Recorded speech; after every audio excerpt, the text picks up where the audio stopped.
Welcome, everyone, to the Gran Prix Tour at Hazelwood Bowl. I'm your commentator, Alina Matthews, and joining me is my father, Craig Matthews, and we will be with you today and trying to give you a play-by-play of the bowling match and see who the winner is. Tom Partle setting up, qualifying 5th of the step-ladder final. Good shot. Ooh, jumped a little bit on him.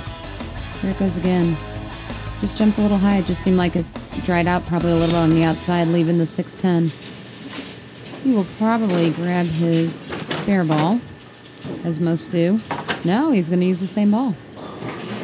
Kind of really? impressed. Yeah. Well, they always used to teach hand position, and his daddy taught him that. But you never know. For the 610, sometimes if there's a combination, some people are more comfortable using their strike ball. So here he goes. A little faster. Ooh. Wow. You look at the way he hit that. If the 7-pin would have been up, he would have picked the 6, he would have picked the split, yeah. That's why some people use plastic balls. Okay. Oh, and here we have Tom Adcock that he's bowling against from Decatur, Illinois. He has a pretty solid style. Yeah, he's a good shot. bowler. Very good bowler.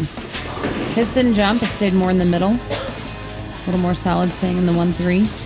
Heavy in the pocket. Here he's up on the next He's got a very subtle style. He's well, I guess you'd call him an old-style bowler. Right. He's a very strong follow-through, though. Yes, he does. When he gets onto it. Not a very high backswing. Your typical by-the-book bowler. No, if you keep it simple, you're usually going to score without much trouble. When you start coming around the ball, that's what really starts you having problems. Let's see what Tom can do this time. See if he makes the adjustment. Here we go. He throws a lot more hook than... Oh, yeah. He also drifts about 10 boards. Right. Oh, good. Got the messenger out. Yeah, got the wall shot. He definitely gave it a little more room. Tom, in the first 3 games today, shot .738, so he's pretty well locked in on these lanes. And anytime you have to move all the way from the stepladder starting at the bottom. So like I said, he first bowled against Brett Cunningham and defeated him, and then defeated R.J. Clan, and then defeated Jerry Dwiggins, who had the only 300 game of the Grand Prix Tour Classic at Hazelwood. And now he's moved up to the top seat of Tom Adcock. So here he sets up to see if he made an adjustment. A little harder that time, it looked like. Definitely. Yeah, he threw a little bit That's why harder. he left the 248. Probably overcompensated from what he did the first time. Well, that's one of the problems you have when you drift, as far as he's having to drift to get these lanes, to get his ball to react the way he wants. He drifts probably 10 to 15 boards to the left, it looks like. Now he has to be careful on this, that because of the 3 of them, kind of like the bucket missing the 5-pin, that you make sure you hit all of them, because if you hit it to the left, the odds of getting all 3 are not very high. Yeah, you slowed the ball back down that time. That was a good shot. That's an easy spare to chop. If you get it too wide like he did the first shot, you'll take the 2-8 right off the 4. Every time.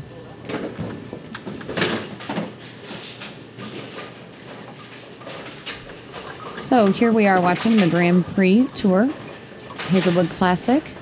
And Reynold would like to give a shout out to Tom and Carolyn Schuchart for hosting this event and giving up their house for this. Here he goes on lane 22. Good shot. He did a good, solid follow. Solid. You can look how solid he's sitting in the pocket. No messengers, no anything. Just real high in the 1-3. Everything's doing what it's supposed to do. Very good shot. Very good shot.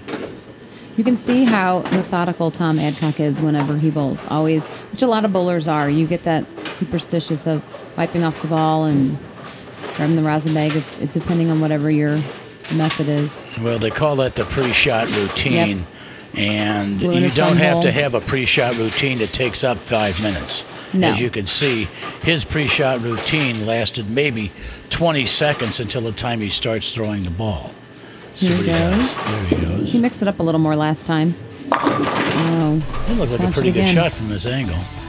It was a little bit behind. So yeah. the 6-pin wrapped around. Yeah, maybe wrong angle on it. Usually when your 6-pin goes around the 10-pin to the bottom, that tells you came in at the wrong angle and you need to steepen your angle of entry.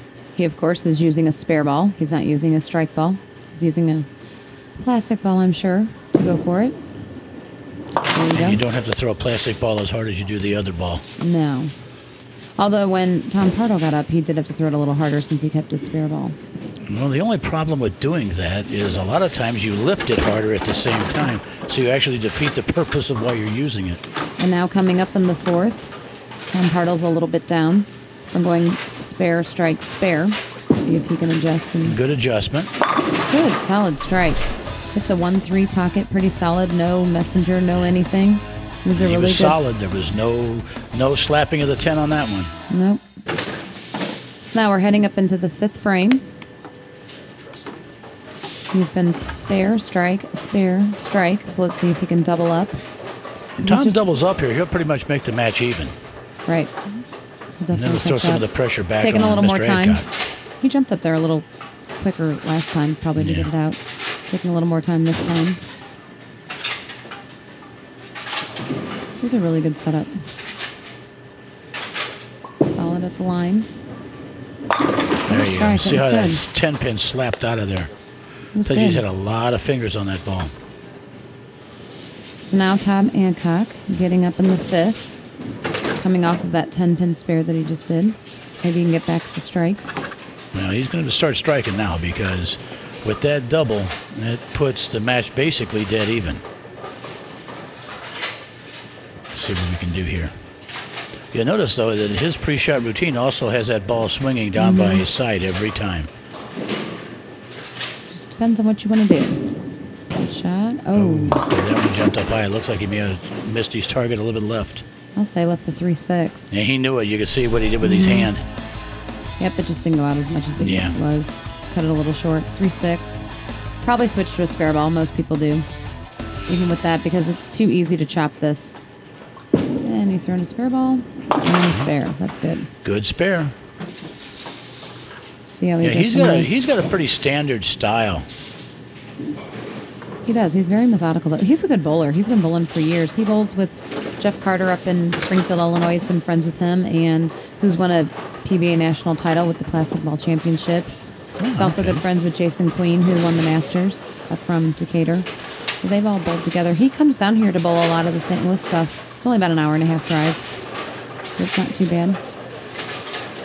He seems to be doing okay, making it as far as he did. Yes. Oh, really light. Really Didn't light. get the swish that time. Looks like he No. adjusted for coming up high last time instead of... He has the 4-5-7 almost left, and it knocks it out and gets the 7-pin. Only the 7. So now he went from turkey, spare, spare, and then let's see. It's another 9 count.